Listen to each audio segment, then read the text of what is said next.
Maraming seniors ang iniisip na ligtas ang kanilang atay dahil hindi sila umiinom ng alak. Pero ang katotohanan, may mga pagkain at inumin na kasing delikado o minsan mas masama pa kaysa sa isang basong alak, lalo na kung araw-araw mo itong kinakain. Ang atay ay parang tahimik na tagapaglinis ng katawan. Walang reklamo, walang ingay, pero sa bawat taba, kemikal at asukal na ipapasok natin, unti-unti itong napapagod. At kapag tuluyan na itong bumigay, huli na para magsisi. Sa video na ito, ilalahad natin ang 5 pagkain na matagal nang sumisira sa atay ng maraming seniors. Kasama pa ang 3 bonus na baka araw-araw mo ring kainin nang hindi mo namamalayan. Ipapaliwanag natin kung paano sila nakaapekto sa loob ng katawan mo at anong mga ligtas na alternatibo ang pwede mong subukan. Habang nanood ka, tanungin ang sarili mo, mayroon ba dito na bahagi ng pagkain ko ngayon? Kung oo, ibahagi sa comments. Malay mo, may ibang senior na matulungan sa simpleng kwento mo. Sa edad natin, mas mura ang pag-iwas kaysa sa gamutan at mas mahaba ang buhay ng maingat. Unang pagkain, matabang at processed meat. Si Mang Lorenzo, 68 anyos, ay dating karinderya owner sa probinsya. Lumaki siya sa pagkain ng pritong longganisa, tapa, at kung minsan ay crispy pork belly na may sawsawang toyo at kalamansi. Para sa kanya, ito ang tunay na kumpletong almusal. Ngunit isang araw, habang nagbabantay sa maliit niyang tindahan, nakaramdam siya ng matinding pagod at parang paninikip sa kanang bahagi ng tiyan. Akala niya simpleng kabag lang, pero nang magpa-check up, lumabas sa ultrasound na fatty liver na siya. At ayon sa doktor, matagal na itong nabuo, tahimik, walang kirot, pero patuloy na sumisira sa atay niya. Ang matababang at processed meat tulad ng bacon, longganisa, hampa at chorizo ay punong-puno ng saturated fat at preservatives tulad ng sodium nitrite. Ang sobrang taba ay direktang naipon sa atay, nagdudulot ng tinatawag na hepatic steatosis o fatty liver. Kapag matagal itong pinabayaan, maaari itong humantong sa non-alcoholic steatohepatitis, NASH, isang kondisyon kung saan may kasamang pamamaga at pagkasira ng liver cells. Sa puntong iyon, hindi na lang simpleng taba ang problema. Nagsisimula ng mag-iwan ng peklat ang atay, tinatawag na fibrosis. Dagdag pa rito, ang preservative sa processed meat ay hindi basta lumalabas sa katawan. Ang atay ang pangunahing sumasala at nagde-detox nito. Sa bawat piraso ng bacon o longganisa, may dagdag na trabaho sa atay para tunawin at i-neutralize ang mga chemical. Kung senior ka na, mas mabagal na ang natural detox function ng katawan. Ibig sabihin, mas matagal din bago mailabas ang mga lason. May mga pag-aaral na nagpapakita na ang mga taong madalas kumain ng processed meat ay may mas mataas na risk ng cirrhosis at liver cancer kahit hindi sila umiinom ng alak. Ito'y dahil sa kombinasyon ng taba, asin, at chemical na paulit-ulit na binubomba ang atay hanggang sa mapagod ito. Baka sabihin mo, minsan-minsan lang naman ako kumain yan. Pero tandaan, sa katawan ng isang senior, mas mabagal ang metabolism at mas mahina ang kapasidad ng atay na mag-repair ng sarili. Ang minsan-minsan na yan, kapag inulit ng inulit, nagiging regular na pinsala. Parang maliit na gasgas sa kahoy, kapag paulit-ulit, lalalim at lalalim hanggang tuluyan ng mabiyak. Ano ang pwedeng gawin? Palitan ng ilan sa processed meat ng mas ligtas na protina gaya ng instant inihaw o nilaga. Bawasan ang saturated fat sa pagkain. Kung gusto mo pa rin ng karne, pumili ng lean cuts gaya ng chicken breast na walang balat. Gumamit ng natural na pampalasa tulad ng bawang, sibuyas, luya at herbs, imbes na puro toyo at vetsin. Si Mang Lorenzo, matapos malaman ang kondisyon niya, unti-unti niyang binago ang almusal niya. Sa halip na 3 pirasong longganisa, pinili niyang kumain ng itlog na nilaga at nilagang kamote. Sa umpisa, hinahanap-hanap niya ang alat at mantika, pero makalipas ang ilang buwan, napansin niyang mas magaan ang pakiramdam niya at bumaba ang liver enzymes niya sa susunod na check-up. Kung iisipin mo, Ang bawat kagat ng processed meat ay parang paunti-unting paglalagay ng buhangin sa makina ng kotse. Hindi mo mararamdaman agad, pero isang araw, titigil na lang itong umandar. Sa atay natin, hindi natin pwedeng hintayin ang araw na iyon. Ikalawang pagkain, matatamis na inumin at dessert. Maraming seniors ang iniisip na ang isang baso ng matamis na inumin o maliit na piraso ng dessert ay harmless, lalo na kung ito'y reward lang pagkatapos ng pagkain. Pero ang hindi nila alam, sa bawat lagok ng matatamis na inumin at kagat ng dessert, may dagdag na pasanin sa atay na unti-unting nagbubunga ng seryosong problema. Ang atay ay may mahalagang papel sa pagproseso ng fructose, isang uri ng asukal na karaniwang matatagpuan sa mga matatamis na inumin tulad ng soft drinks, bottled iced tea, fruit juices na may added sugar, at pati na rin sa mga dessert gaya ng cake, leche flan, at halo-halo na may condensed milk. Kapag sobra ang fructose na pumapasok sa katawan, diretso itong dinadala sa atay para gawing taba. Ito ang dahilan kung bakit maraming tao na hindi umiinom ng alak pero nagkakaroon ng fatty liver. Tinatawag itong non-alcoholic fatty liver disease, NAFLD. Ang matamis na inumin ay mabilis magpataas ng blood sugar at kapag ito'y paulit-ulit na nangyayari, nasasanay ang katawan sa mataas na glucose levels. Ito'y nauwi sa insulin resistance na isa ring factor na nagpapalala ng fatty liver.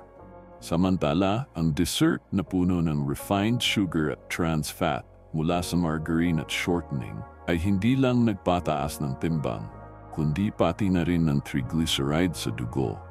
Isa pang dagdag na trabaho para sa atay. May pag-aaral na nagsasabing ang regular na pag-inom ng 2 lata ng soft drinks o sweetened beverages sa isang araw ay sapat para tumaas ang risk ng fatty liver ng halos doble sa loob lamang ng ilang taon. Lalo na sa edad na lampas 60, mas mabagal na ang metabolismo, kaya't mas mabilis ding naipon ang taba sa loob ng atay. Baka sabihin mo, natural fruit juice naman ang iniinom ko. Pero kung ito ay nakabote at may nakalagay na from concentrate o sweetened, halos pareho lang ito sa soft drinks sa dami ng asukal.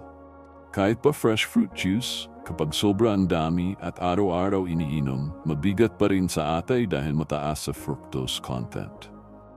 Ano ang pwede mong gawin? Palitan ang soft drinks at sweetened juices ng infused water. Halimbawa tubig na may hiwa ng lemon, pipino, o dahon ng mint.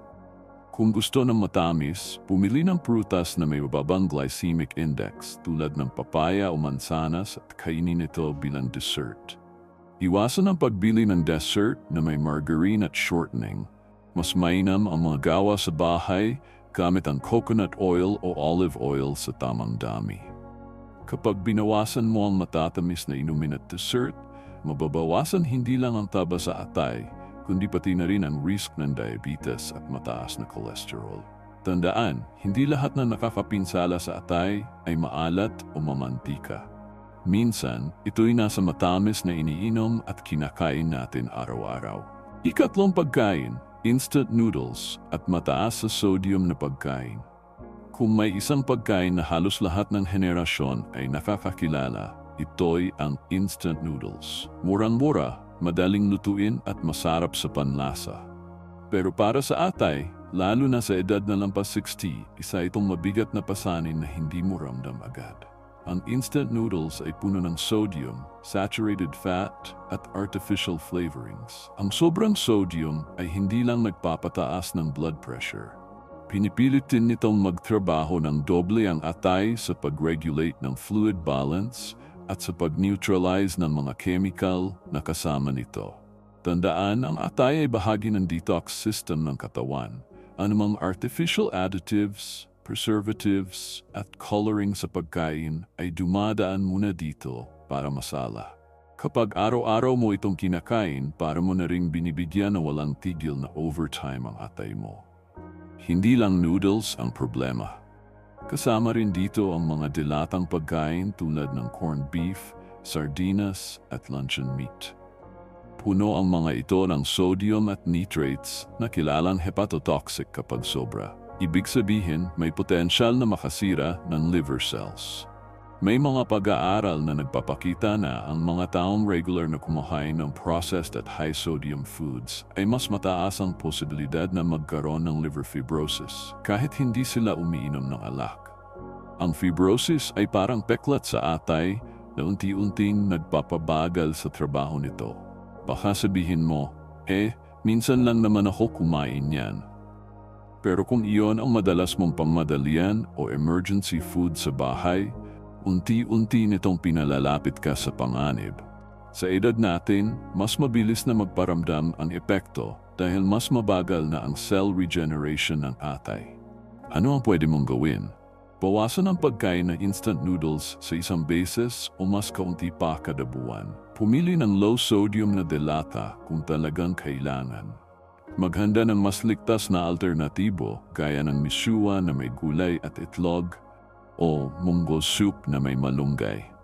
At kung nandito ka na rin lang sa video na ito, hayaan mong ipaalala ko dito sa ating channel, linggo-linggo kang makakakuha ng kaalaman para mas humaba at kumanda ang buhay mo.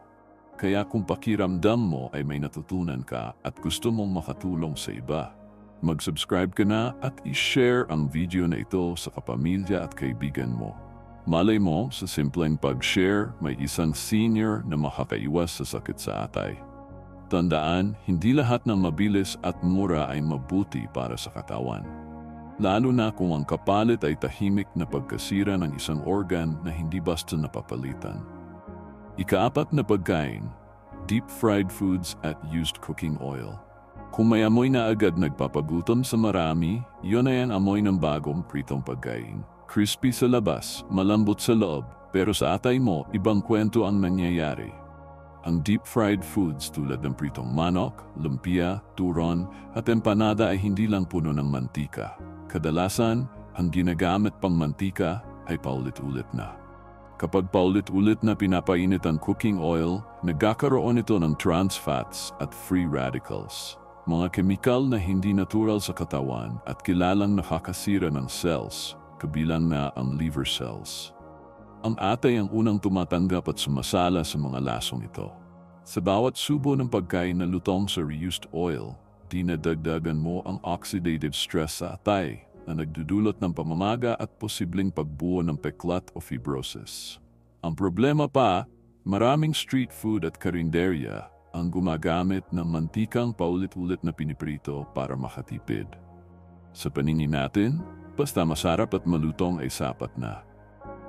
Pero sa loob ng katawan, isa itong tahimik na atake sa liver function.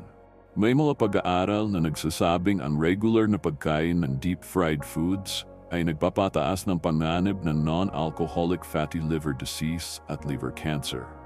Dagdag pa rito, ang mataas na fat content ay nagpapahirap sa atay sa pag-metabolize, lalo na kung may kasamang sobrang asin o breading na gawa sa refined flour. Baka isipin mo, minsan lang naman ako kumain ng pritong pagkain. Pero kung kada linggo o higit pa itong nasa mesa mo, hindi na ito minsan, routine na ito. At sa edad natin, mas mahirap nang bumawi kapag nagsimula ng humina ang atay. Ano ang pwede mong gawin? Limitahan ang pagkain ng deep-fried foods sa pinakakaunti. At kung magpiprito, gumamit ng fresh oil at huwag lalampas sa 2 gamit. Mag-shift sa mas ligtas na cooking methods, gaya ng steaming, boiling o baking. Gumamit ng mas healthy oils gaya ng olive oil o coconut oil, pero sa tamang temperatura para hindi masira ang quality nito. Kung hindi mo kayang tuluyan iwasan, siguraduhin na may kasamang gulay at prutas sa pagkain para may antioxidants na tutulong sa atay sa pag-neutralize ng free radicals. Tandaan, mas madaling umiwas kaysa magpagaling, lalo na kung ang pinag-usapan ay isang organ na walang kapalit. Ika-5 pagkain, mataas sa asin na processed snacks. Sa maraming seniors, ang merienda ay hindi kumpleto kung walang chichirya, crackers o instant na biskwit. Madaling bilhin, mura at nakasanayan na mula pa nung bata pa tayo. Pero sa bawat bukas ng pakete, hindi lang panlasang napapasaya, pati sodium level sa katawan ay tumataas ng sobra, at ang atay ang isa sa tahimik na nahirapan. Ang processed snacks gaya ng potato chips, corn chips, cheese-flavored crackers at instant biscuits ay may tatlong pangunahing problema: sobrang sodium, artificial flavorings at preservatives. Ang sobrang asin ay hindi lang problema ng kidney. Pinapabigat din nito ang trabaho ng atay sa pag-regulate electrolytes at fluid balance. Kapag mataas ang sodium sa dugo, napipilitang magtrabaho ang atay at iba pang organs para i-neutralize ito, na maaring magdulot ng pamaga sa atay sa katagalan. Dagdag pa rito, maraming chichirya ang may monosodium glutamate, MSG, at phosphate additives. Ang mga phosphate additives, kapag sobra, ay maaring magdulot ng calcification sa blood vessels at dagdag stress sa liver metabolism. Ang MSG naman, kapag mataas ang konsentrasyon, ay nagdudulot ng oxidative stress na maaring makasira ng liver cells.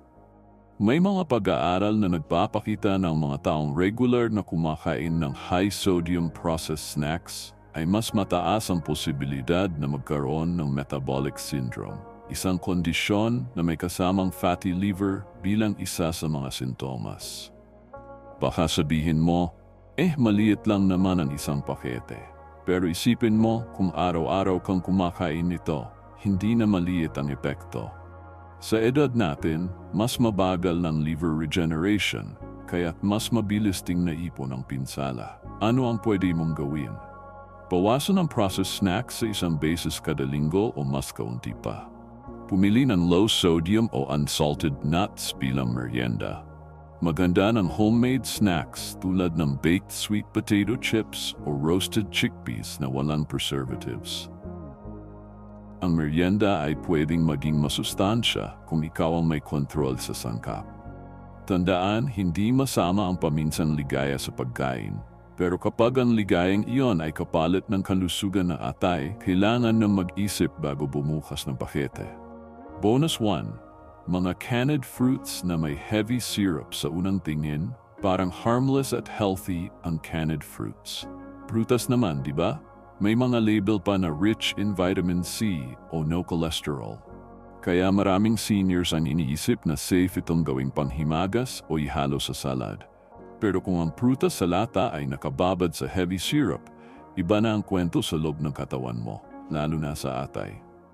Ang heavy syrup ay punong-puno ng refined sugar at kadalasan ay gawa sa high fructose corn syrup, HFCS. Ang HFCS ay direktang napoproseso ng atay at mabilis itong ginagawang taba. Kapag palaging mataas ang supply ng fructose sa atay, hindi ito nagagamit agad bilang enerhiya at naipon bilang triglycerides sa loob mismo ng liver cells. Ito ang unang hakbang patungo sa fatty liver disease.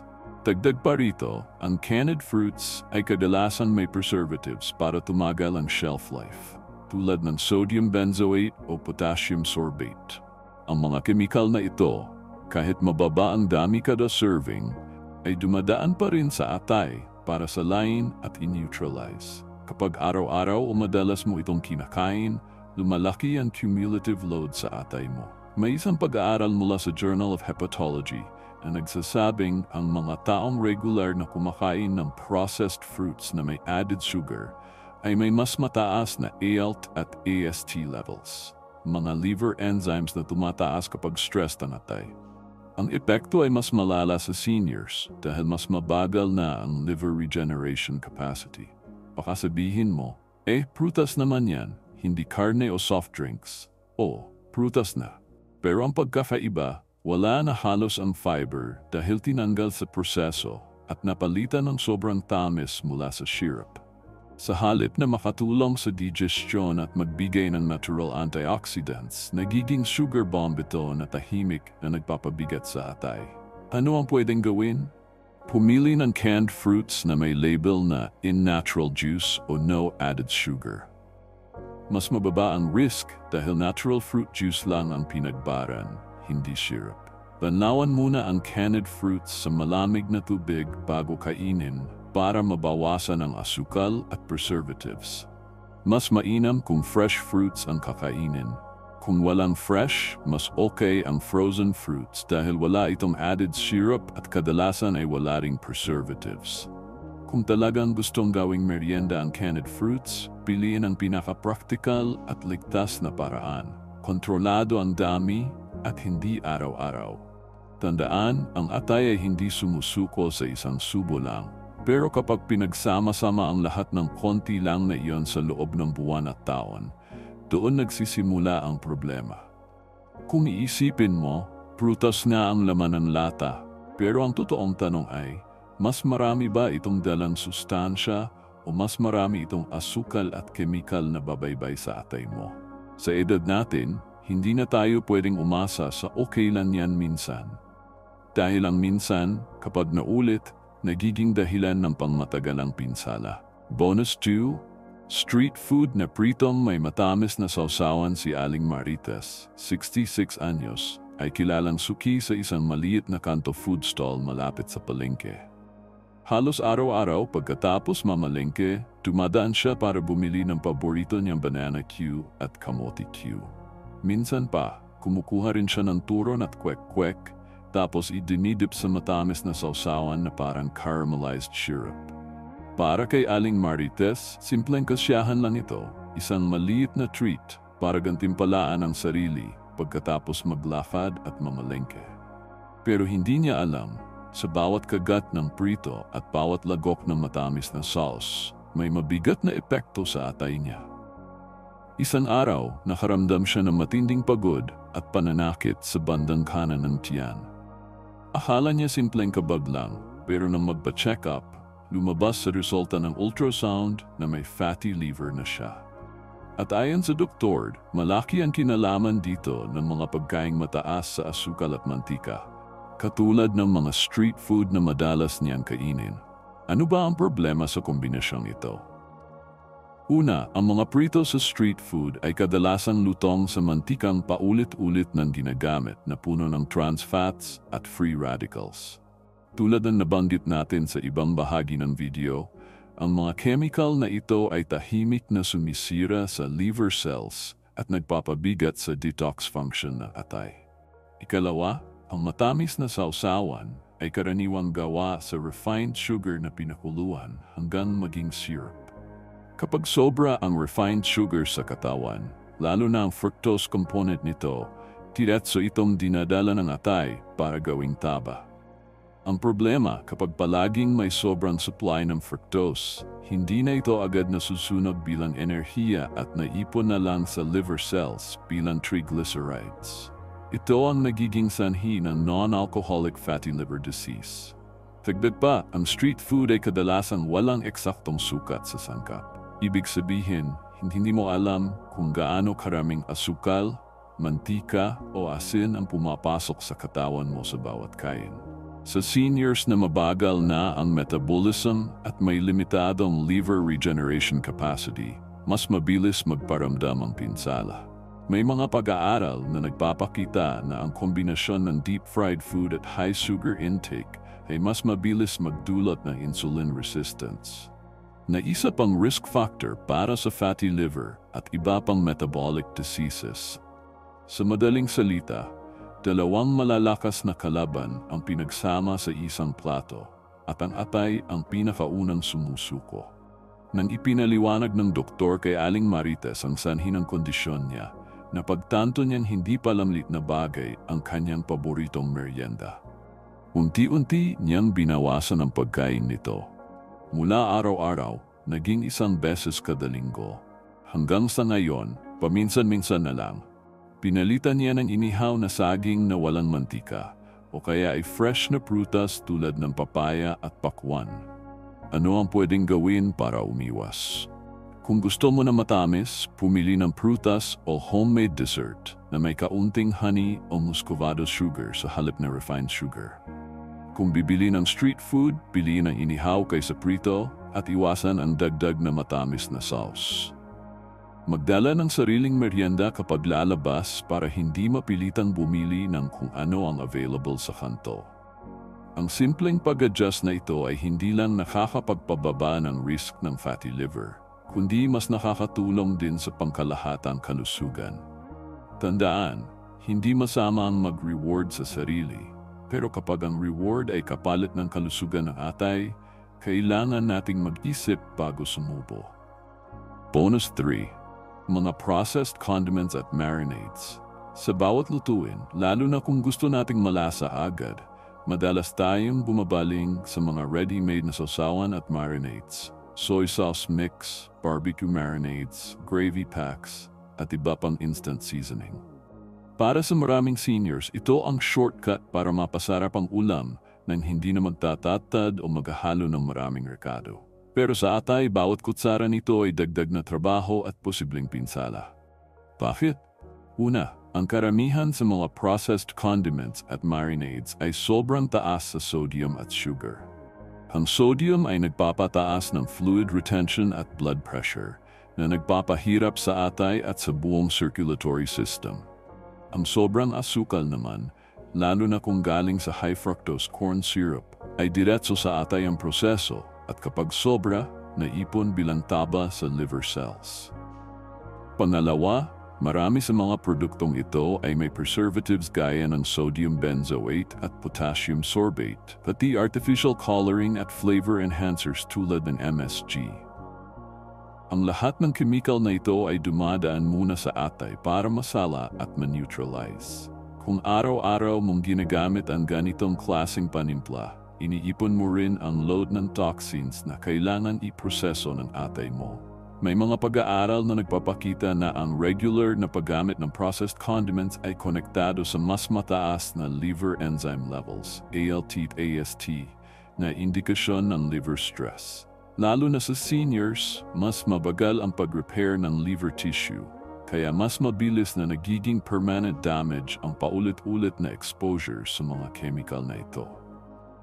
Isipin mo na lang, isang simpleng adobo o inihaw na manok, kung babad sa ready-made marinade na mataas sa asin, asukal at chemical, ay nagiging tahimik na panganib para sa atay. At hindi mo ito ramdam agad. Kadalasan, taon ang bibilangin bago lumabas ang sintomas gaya ng matinding pagod, paninikip ng tiyan o abnormal na resulta sa laboratory tests. Ano ang pwede mong gawin? Gumawa ng sariling marinade gamit ang natural na sangkap. Kalamansi, bawang, sibuyas, luya, paminta at kaunting asin lang. Kung bibili ng condiments, piliin ang may label na low sodium at walang added sugar o preservatives. Huwag araw-arawin ang paggamit ng instant gravy o sauce. Gawing paminsan-minsan lang, hindi pang araw-araw. Sa pamamagitan ng simpleng pag-adjust na ito, mababawasan mo ang load ng chemical na pumapasok sa atay mo araw-araw. Mas magaan ang trabaho ng atay, mas matagal itong magiging malusog. Tandaan, hindi lahat ng nagpapasarap sa pagkain ay ligtas para sa katawan. At kung ang lasa ngayon ay kapalit ng kalusugan bukas, kailangan nating mag-isip bago magbuhos ng panimpla. Ngayong narinig mo na ang 5 pagkain at 3 bonus na posibleng sumisira sa atay mo. Baka iniisip mo, paano na? Lahat na lang bawal. Ang totoo, hindi ito tungkol sa pagbabawal sa lahat ng bagay, kundi sa pagbibigay sa sarili mo ng mas ligtas na pagpipilian. Sa edad natin, hindi na tayo pwedeng umasa sa lakas ng katawan gaya nung kabataan. Kailangan nating tulungan ang atay na magtrabaho ng mas magaan para mas matagal itong manatiling malusog. Isipin mo, bawat pagkain na pipiliin mo ngayon ay parang maliit na puhunan para sa kalusugan mo bukas. Kapag pumili ka ng mas sariwa, mas natural at mas kaunting chemical, binibigyan mo ng pagkakataon ang atay mo na mapagpahinga at makapag-repair. At ang gantimpala, mas magaan na pakiramdam, mas malinis na dugo, at mas mababang panganib ng sakit. Hindi mo kailangan maging perpekto. Kahit maliit na pagbago kapag paulit-ulit ay nagiging malaking proteksyon. Halimbawa, kung dati araw-araw kang kumakain ng processed meat, gawing 1 beses na lang sa 1 linggo. Kung sanay ka sa matatamis na inumin, palitan mo ng infused water o herbal tea. Kung mahilig ka sa instant noodles, subukan mo ang misua na may gulay. At kung may natutunan ka sa video na ito, ngayon ang tamang oras para magbigay din ng tulong sa iba. mag-subscribe ka sa channel na ito para sa lingguhang kaalamang pangkalusugan at i-share ang video na ito sa kapamilya at kaibigan mo. Malay mo, ang simpleng click mo ngayon ang magligtas sa kanila mula sa sakit sa atay. Huwag mo ring kalimutang mag-iwan ng komento sa baba. Sabihin kung alin sa mga pagkaing nabanggit ang pinaka-nagulat ka na delikado pala. Baka ang kwento mo ay maging dahilan para ang ibang senior ay magbago rin ng pagkain. Tandaan, minsan, ang simpleng payo mula sa kapwa ay mas malakas ang dating kaysa sa sermon ng doktor. Sa huli, ang mensahe ay simple lang, alagaan ang atay habang kaya pa. Hindi ito sumisigaw kapag pagod na, pero kapag bumigay, mahirap nang ibalik sa dati. Piliin mo ang pagkain na hindi lang nagpapasaya sa dila, kundi nagbibigay buhay sa buong katawan.